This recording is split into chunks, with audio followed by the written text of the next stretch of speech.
حضرت اللہ کے مقرب نیک بندوں کا جو مقام ہے وہ بہت بلند ہے۔ یہی وجہ ہے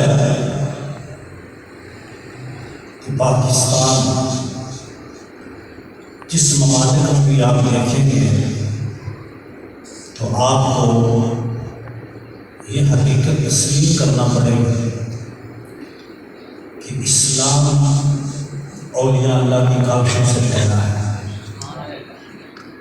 آج ہم اس چیز کا نہ مطالعہ کرتے ہیں اور نہ اس کی طرف نظر کرتے ہیں۔ آپ اگر پاکستان کی تاریخ اٹھا کر دیکھیں، آج تو ہر کوئی کہہ سکتا ہے کہ ہم نے اتنے لوگ مسلمان کر دیے، ہم یہ کرتے ہیں، ہم وہ کرتے ہیں، دین کا بڑا کام کرتے ہیں۔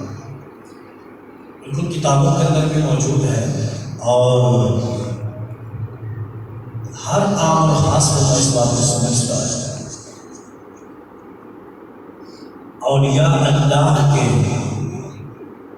فیضان سے، ان کی دعاؤں سے ہمیں پاکستان اللہ نے عطا فرمایا۔ یہی وجہ ہے کہ قائد اعظم محمد علی جناح رحمۃ اللہ تعالی علیہ جہاں پر دن رات اپنے ساتھیوں کے ساتھ پاکستان حاصل کرنے کی کوشش کر رہے تھے، وہاں پر وہ پیر سید جماعت علی شاہ وہاں سے کوئی رحمۃ اللہ تعالی علیہ اور دیگر بڑے بڑے ہمارے مشائخ عظام ان کے ساتھ باقاعدہ مشورہ بھی کرتے اور ان سے دعائیں بھی کرواتے ہیں۔ یہ ہماری ایک تاریخ ہے۔ پھر خاص بات آپ توجہ فرمائیں وہ یہ ہے کہ پاکستان کا تصور علامہ اقبال نے پیش کیا۔ یہ تو آپ جانتے ہیں نا، بچہ جانتا ہے۔ اچھا، علامہ اقبال کو یہ فکر کہاں سے ہوئی؟ اولیاء کی طرف سے۔ یہ بھی یاد رکھیں، ایک بار یاد اٹھا کے وہاں لکھا ہوا تھا۔ علامہ اقبال رحمۃ اللہ تعالی علیہ خود فرماتے ہیں کہ میرے روحانی پیر کا نام مولا روم ہے۔ میں نے ان کو پڑھا، مثنوی شریف جو فارسی میں آپ نے لکھی، مولا روم رحمۃ اللہ تعالی علیہ۔ علامہ اقبال فرماتے ہیں کہ روحانی فیض مجھے وہاں سے ملا۔ میرے ماں باپ نے بھی میری اچھی تربیت کی ہوئی تھی اور گھٹی میں مجھے عشق رسول سکھایا۔ یعنی میں پیدا ہوا تو میں نے سرکار کی محبت کو اپنے سینے میں پایا، اور میں بچہ تھا تو میری والدہ نے، میرے والد نے مجھے بتایا کہ بیٹا یہ ہمارے نبی محمد مصطفیٰ صلی اللہ علیہ وسلم ہیں، اور خدا تعالیٰ نے جو کچھ ہمیں دیا ہے اس نبی کی وجہ سے عطا فرمایا۔ اور آگے آپ چل کے آپ کو سناؤں گا بھی اقبال کا شعر۔ اب یہاں ایک بڑی خاص بات ہے، دیکھیں علامہ اقبال باقاعدہ کسی مدرسے میں نہیں گئے۔ اس طرح بچے کو داخل کراتے ہیں بھی 8 سال عالم کورس کرو، اس طرح مدرسے میں نہیں گئے، علماء کے پاس بیٹھے ہیں، پیران عظام کے پاس بیٹھے ہیں، اور آپ نے تعلیم حاصل کی اور فارسی کو بہترین طریقے سے پڑھا، اور پھر مولانا مثنوی روم رحمۃ اللہ تعالی کے مثنوی شریف کو پڑھا۔ مولانا روم رحمۃ اللہ تعالی علیہ نے مثنوی کے اندر ایسے واقعات لکھے ہوئے ہیں کہ جو انسان کے ظاہر کے ساتھ ساتھ انسان کے اندر کی آنکھیں کھول دیتے ہیں۔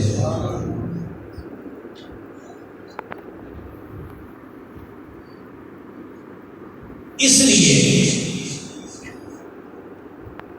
میرے مسلمان بھائیوں، ہمیں بھی چاہیے کہ ہم کسی کامل مرد کے ہاتھ پر بیٹھ ہو جائیں تاکہ ہمیں بھی فیض نصیب ہو۔ اور مرشد کا کام ہوتا ہے مرید کا ہاتھ پکڑ کر دنیا کی لذتوں سے محبتوں سے، خواہشات اور حرص سے دنیا سے نکال کر خدا تعالیٰ کی عدالت میں کھڑا کر دیا۔ یہ وجہ بنی آج کی اس پرفتن دور میں بہت توجہ طلب بات ہے، جس کی وجہ سے میرے اور آپ کے گھروں کا ستیہ ناش ہوتا ہے۔ حالانکہ ہم دیکھتے ہیں کہ ایسے بھی ہم ہیں، سب سے پہلے میں بھی ہوں، آپ سارے کہتے ہیں کہ ہم تو نماز بھی پڑھتے ہیں۔ بعض کا ایسا بھی ہے کہ ہمارے گھر والے بھی اگر 2-4 بندوں پہ نماز پڑھتے بھی نماز پڑھ رہے ہوتے ہیں۔ آپ کو بات سمجھ آ رہی ہے؟ جی اچھا، اسی طرح آپ دیکھیں کہ ہمارے زندگی کے شب و روز کا ایک ضابطہ ہم نے بنایا ہوا ہے، ہمارے دماغ کی ایک سوچ ہے، اور ہم جس طرح سے اپنے معاشرے میں پیدا ہوئے، ہم نے آنکھ کھولی اور ہمیں ایک کنسپٹ دے دیا گیا کہ جو زندگی گزارنی ہے، اور پھر میں اور آپ اسی راستے پہ چل پڑے۔ اب جو ہمارے اسلاف ہیں نا، ان کے جانے کے بعد جدید آلات آ گئے ہمارے پاس، جس سے ہم کہہ سکتے ہیں کہ نیٹ کی سہولت آ گئی۔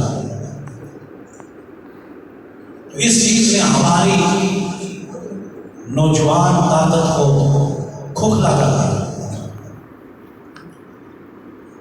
اور جس مقصد کے لیے اللہ نے انسان کو تخلیق فرمایا تھا، ہم وہ مقصد ہی بھول گئے۔ اس لیے ہم نماز پڑھ کے بھی یہ کہتے ہیں یار سکون کوئی نہیں ملا، نماز میں دل نہیں لگتا۔ دل نہ لگنے کی وجہ یہ ہے کہ ہم نے دل وہاں لگایا ہی نہیں جہاں دل لگانے کے لیے خدا نے ہمیں دل عطا فرمایا۔ اور وہ جگہ کون سی ہے؟ وہ ہے مدینے والے مصطفیٰ کے ساتھ۔ اصل خیرات ہمیں وہاں سے ملنی ہے۔ اب آپ توجہ فرمائیں، میرے ہاتھ کی طرف دیکھیں، یہ میرے ہاتھ میں درمیانی انگلی ہے، نظر آ رہی ہے آپ کو؟ یہ بڑی ہے، تو یہ ایک انگلی درمیان میں ہے، اس کو کہتے ہیں بیچ، کسی چیز کا وسط، مڈل ہے۔ تو اب ایک انگلی درمیان میں ہے، اور اس کے دائیں بھی 2 ہیں، بائیں بھی 2 ہیں، یہ بیچ میں کھڑی ہے۔ لیکن اگر یہ انگلی جو چھوٹی انگلی ہے، جس سے آپ چنگلیاں کہتے ہیں، اس چھوٹی انگلی کو اس انگلی کے ساتھ ملانا ہو تو یہ ڈائریکٹ نہیں ملے گی، چونکہ اس کے ساتھ ایک اور انگلی جڑی ہوئی ہے۔ بات سمجھ رہے نا؟ اور اسی طرح یہ انگلی ڈائریکٹ کے ساتھ ملے گی۔ اب دونوں ہی اوپر والی انگلی کا ملاپ درمیان والی سے کرنا ہے تو فوراً رابطہ ہے، نیچے والی کا کرنا ہے یوں کریں گے تو فوراً رابطہ ہے۔ یہ تینوں کی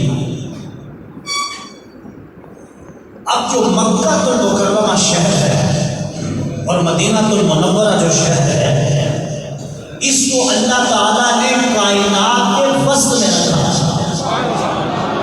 یہ جو زمین اللہ نے بنائی ہے بالکل اس کے سینٹر میں کعبہ شریف ہے، زمین کے بالکل سینٹر میں مدینہ شریف ہے۔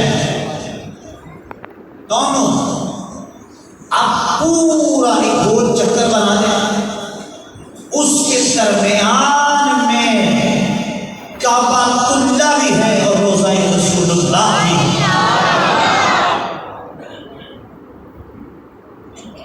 تو اب رب کریم نے اپنے عطاؤں کے سارے خزانے اپنے محبوب علیہ السلام کو عطا فرمائے۔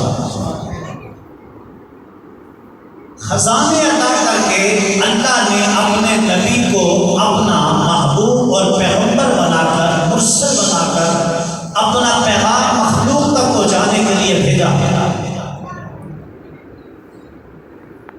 اب آپ توجہ فرمائیں کہ کیا حضور کو ایسے ہی بھیج دیا؟ نہیں، اتنے کمالات اور اتنی عظمتوں اور شانوں کے ساتھ بھیجا کہ میرے محبوب قیامت تک آنے والی انسانیت کو جس طرح کی بھی کوئی شے چاہیے تیرے در سے اسے ملتی ہے،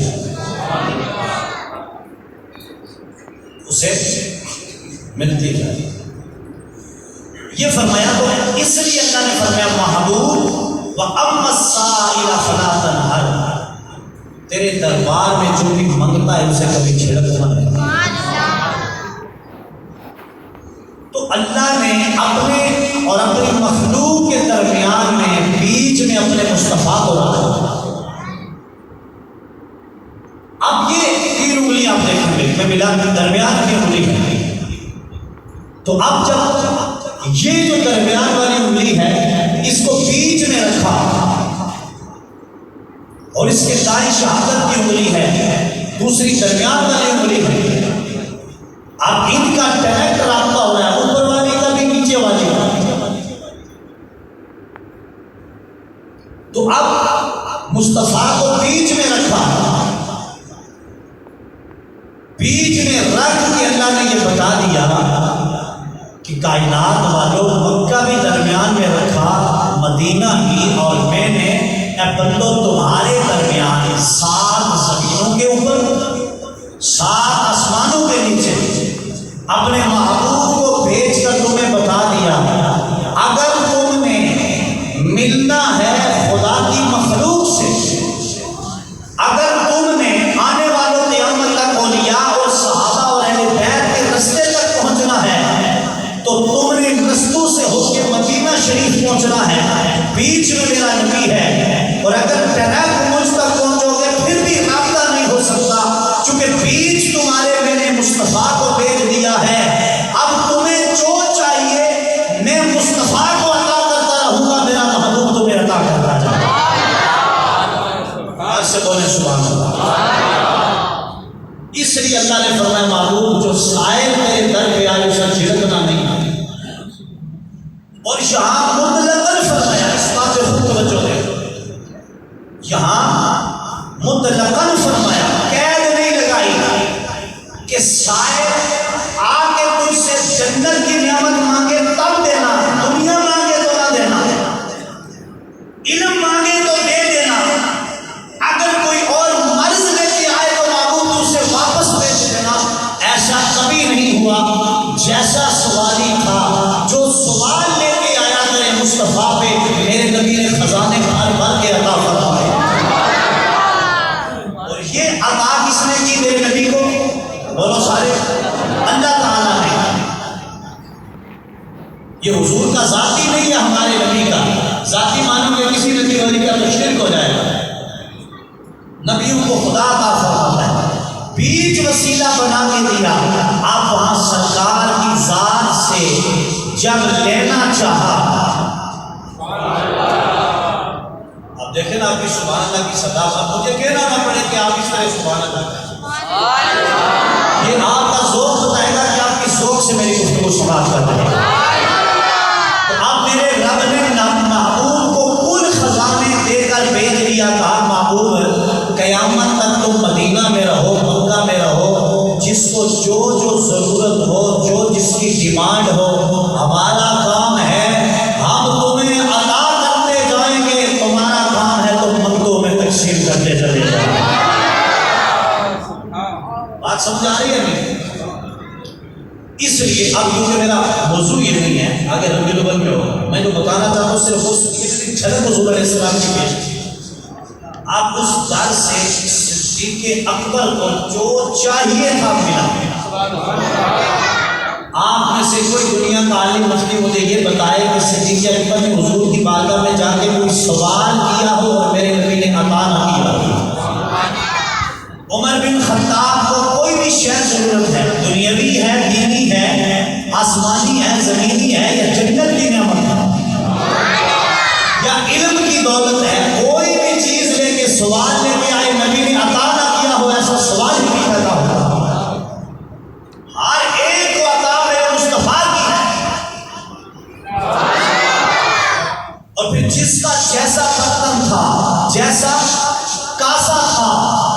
نے اس طرح کا مانگا میرے نبی نے اس کو اسی طرح کا عطا فرمایا۔ دیکھیں نا ایسا ہوتا ہے کبھی آپ میں سے ایک شخص جاتا ہے اپنے محلے میں فلاں بندے کے پاس جا کے کہتا ہے کہ 1 روٹی چاہیے، کیا چاہیے؟ ڈیمانڈ 1 روٹی کی ہے، بدلے میں گھر والے 1 روٹی دے دیں گے۔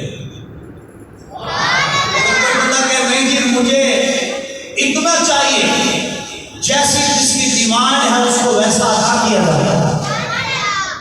اور بسا اوقات آپ نے دیکھا ہوگا چھوٹا بچہ ہوتا ہے، بچے بھی بیٹھے ہوئے، یہ بھی سمجھے بات، ماں کے پاس ہے اپنی جی میں نے ٹافی لینی ہے، اس کے مطابق ڈیمانڈ پوری ہوتی ہے۔ بسا اوقات بچے کو لے کے مارکیٹ چلے جاتے ہیں تو بچہ کہتا ابا جی میں نے یہ فلاں چیز ضرور لینی ہے، آپ اسے دیتے ہیں۔ آپ ایک باپ ہو کر بچے کی ہر ڈیمانڈ پوری کر رہے ہیں، جتنی آپ کی حیثیت ہے، اس جملے پہ غور کیجیے جو میں کہا، جتنی آپ کی حیثیت ہے۔ اچھا بعض اوقات میں نے دیکھا، آپ نے بھی دیکھا، ایسے بھی باپ اور بیٹے موجود ہیں، غریب بیٹا فرمائش بھی اپنے باپ سے اسی چیز کے مطابق کرے گا جیسی وہ پوری کر سکے، امیر کا بیٹا فرمائش بھی اسی طرح کی کرے گا۔ تو میرے آپ جیسا کوئی مسکین ہوگا تو وہ تو پیدل یہاں سے شمس آباد چلا جائے گا نا، فیض آباد، گاڑی نہ بھی ملی تو امیر زیادہ ہوگا، وہ کہتا ابا جی میں نے تو آپ کی پہاڑوں پہ جانا ہے، میں نے تو فلاں غار پہ جانا ہے، اس کی ڈیمانڈ وہ ہے، اور دینے والے کے پاس تھوڑا زیادہ بھی ہے دوسرے سے۔ یہ مثال آپ کو دے کے میں سمجھانا یہ چاہتا ہوں، یہ ایک دنیا داروں کی مثال ہے۔ اگر اس وقت وزیر اعظم کے مشیر کو کوئی شے چاہیے، وہ ڈائریکٹ وزیر اعظم کو کہتا ہے، صدر سے چاہیے تو ڈائریکٹ اس سے مطالبہ کرتا ہے، وہ اسے اس کی ڈیمانڈ کے مطابق دیتا ہے کہ یار میرا مشیر ہے، میرا وزیر ہے، میرا یہ خادم ہے، نوکر ہے، میرا کلرک ہے، میرا سیکرٹری ہے، میں کائنات کے اس رب کی بادشاہی پہ قربان جاؤں جس کے خزانے کو جس نے اپنے ہاتھ میں رکھے۔ اور اب سنیے، کیونکہ یہاں بہت سارے لوگ ڈنڈی مارتے ہیں، میں دیکھ رہا ہوں بخاری،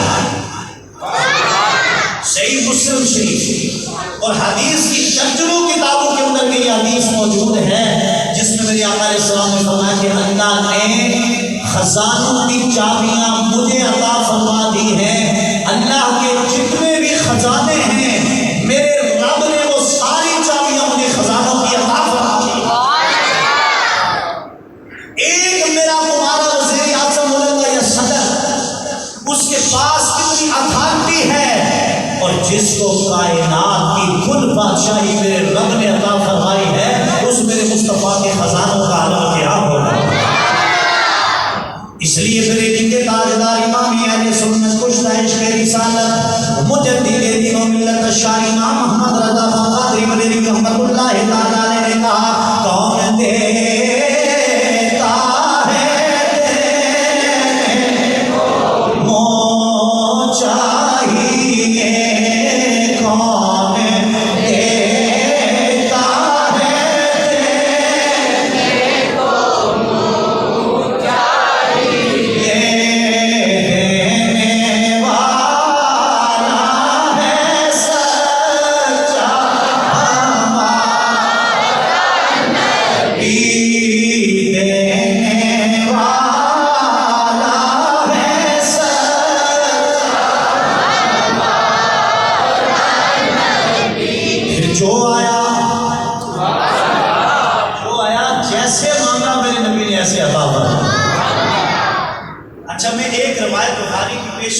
اور اس کے بعد میں نے اولیاء اللہ کی عظمت اور سیرت کو بیان کرنا تو جو فرمایا، یہ میں نے آپ کو ایک نقطہ دیا کہ خزانے کل اللہ نے حضور کو عطا فرمایا، اور سرکار کو عطا فرما کے آگے ہوتا کیا، اب سرکار صحابہ میں تقسیم فرماتے ہیں، اپنی ازواج میں تقسیم فرماتے ہیں، اور اپنی اولاد میں تقسیم فرماتے ہیں، اپنے نوازوں کو عطا فرماتے ہیں، پھر جیسا جیسا سائل آتا ہے میرے نبی ایسے ہی عطائیں فرماتے جاتے ہیں۔ جو ہے ایک چھوٹی سی بات، غار میں صدیق اکبر رضی اللہ تعالی عنہ کہ پاؤں کو سانپ نے ڈسا.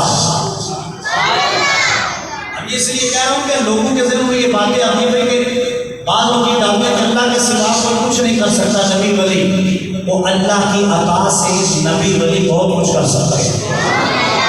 تو صدیق اکبر نے عرض کیا سیدی یا رسول اللہ صلی اللہ علیہ وآلہ وسلم نے کہا کسی شہر میں ڈسا ہے, درد ہوا اور درد کی وجہ سے آنسو صدیق اکبر کے نکلے چہرہ مصطفیٰ پہ. میرے نبی نے پوچھا صدیق کیا ہوا, سارا ماجرا سنایا. میرے نبی سمجھ گئے کہ سانپ نے میرے صدیق کو ڈسا. میرے کریم مکی مدنی معبود نبی نے اپنا لعاب پاک صدیق اکبر کی ایڑی پہ لگایا. صدیق اکبر فرماتے ہیں اگر میرے نبی کا لعاب میری ایڑی پہ لگا, لعاب پاک کے لگنے کی دیر تھی, سارا درد اور زہر کا اثر دور ہو گیا. اور یہ بھی بتائیے مجھے یہاں ہونا کیا چاہیے؟ سرکار فرماتے صدیق غار سے نکلو. علامہ فیضان جلانی سے پہلے پوچھی علماء سے, ہر جگہ یہ علماء کرام صدیق اکبر کی شان کو بیان کرتے ہوئے یہ واقعہ بیان فرماتے ہیں. لیکن فقیر جو آپ کے دامن میں خیرات ڈالنا چاہتا ہے اور میرے نبی کو صدیق عرض کرتے سونیا سانپ نے میری ایڑی کو ڈس لیا ہے. میرے نبی نے یہ نہیں فرمایا صدیق جاؤ مکہ یا مدینہ میں فلاں حکیم یا طبیب یا ڈاکٹر ہے اسے چیک اپ کرواؤ کہ مجھے سانپ نے کاٹ دیا ہے, اب میرا ہوگا کیا. نانا میرے نبی نے صدیق اکبر نے جب یہ عرض کی, میرے نبی نے اپنا تھوک مبارک لعاب مبارک یوں اپنے ہاتھ مبارک انگلی مبارک پہ لگایا اور سیدنا صدیق اکبر کی ایڑی پہ لگایا. صدیق فرماتے ہیں دنیا والوں سانپ نے ڈسا تھا, نبی کا لعاب جب لگ گیا سارا درد ختم ہو گیا ہے. دینا دینے والا ہے سچا یہ ہے صدیق اکبر.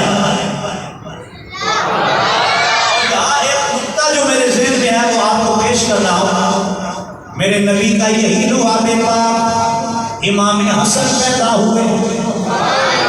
دیکھیں نا ہم آج سے بھی پیار کرتے اور ہم اصحاب سے بھی پیار کرتے. پیدا ہوئے حسن و حسین دونوں نواسے, میرے نبی نے دونوں کے منہ میں سب سے پہلے جو خوراک رکھی اپنا لعاب پاک. پیار سے حضرت علی کی آنکھیں خیبر میں دکھتی ہیں. حضرت علی قائم میں میرے نبی نے پوچھا علی کدھر ہے؟ یا رسول اللہ علی کی تو آنکھوں میں درد ہے. میرے نبی نے علی کو بلایا لعاب پاک لگایا. واقعہ تو میں جو اشارہ کرنا چاہتا ہوں علی کی دکھتی آنکھیں ٹھیک ہو گئی. ایک صحابی حضرت قتادہ ایک جنگ کے دوران آنکھ کا ٹیلا نکل آیا, ہاتھ میں رکھ کر میرے نبی کی بارگاہ میں آ گئے. اے میرے آقا میری آنکھ کا ٹیلا نکل گیا ہے. میرے نبی نے آنکھ کے ٹیلے کو اٹھایا, آنکھ کے اوپر رکھا, اوپر سے میرے نبی نے اپنا لعاب پاک تھوک مبارک لگایا. حضرت قتادہ فرماتے زمانے والوں دوسری آنکھ سے میری یہ آنکھ خوبصورت بھی ہو گئی اور دوسری آنکھ سے زیادہ روشنی اس آنکھ میں بھی آ گئی. بات سمجھ رہے کہ نہیں؟ یہاں یہ نہیں ہے کہ فلاں حکیم کو بلاؤ, دوائی لاؤ, دارو لاؤ, پھر دوا دی جائے گی, پتہ نہیں شفا کب ملے گی. میرے مصطفیٰ نے بتا دیا میں تمہارا وہ نبی ہوں, اللہ کی طرف سے وہ رسول بن کے آیا ہوں, جس کی جو بھی پریشانی ہوگی میں حل کروں گا. جہاں تمہارے ڈاکٹروں کی دوائیاں کام نہیں کرتی, تمہارے حکیموں کی دوائیاں کام نہیں کرتی, اور اگر وہ تمہیں دوا دیتے بھی ہیں شفا کی گارنٹی کوئی بھی نہیں دیتا. فرمایا یہ تمہارا نبی مصطفیٰ ہے, دوا بھی دیتا ہے اور شفا بھی عطا فرماتا ہے. یہ نہ محمد ہمارے پریشان